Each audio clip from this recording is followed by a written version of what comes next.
The first snow of the season arrived quietly, drifting down like a held breath finally released. It dusted the high pines, softened the jagged rocks, and turned the long valley silver.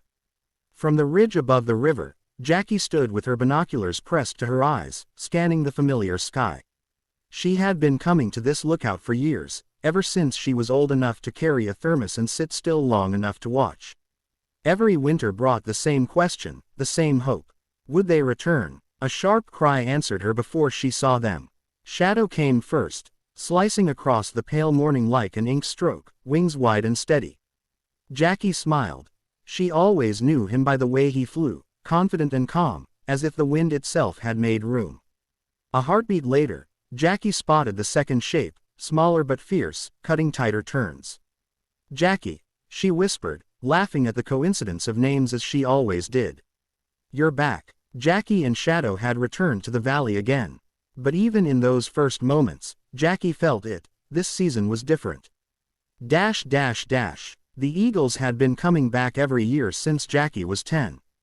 The local wildlife center had named them years ago, and the names stuck, spreading from ranger reports to school projects to social media clips watched by thousands. Jackie had grown up alongside them in a way, marking time by their arrivals and departures. But the winter of 2025-2026 wasn't like the others. For one thing, the weather had changed. The cold came late and uneven, broken by strange warm spells that melted the river ice just enough to make it dangerous. Fish patterns shifted, prey moved differently, even the trees seemed unsure whether to rest or keep growing. And then there was Jackie. She wasn't 10 anymore, she was 16 now, taller, quieter, carrying a notebook instead of just binoculars. This was her last season before graduation, and she knew it. Everything felt sharper because of that. The sky bluer, the wind colder, the stakes higher.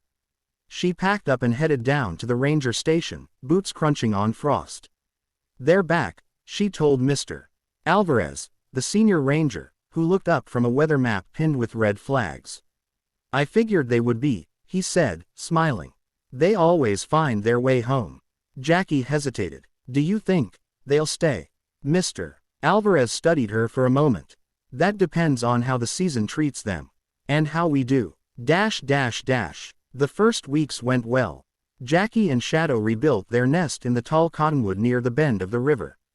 Jackie watched them trade branches, Shadow bringing thick sticks while Jackie carefully fitted them into place.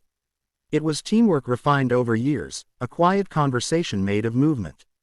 Jackie sketched them every afternoon after school.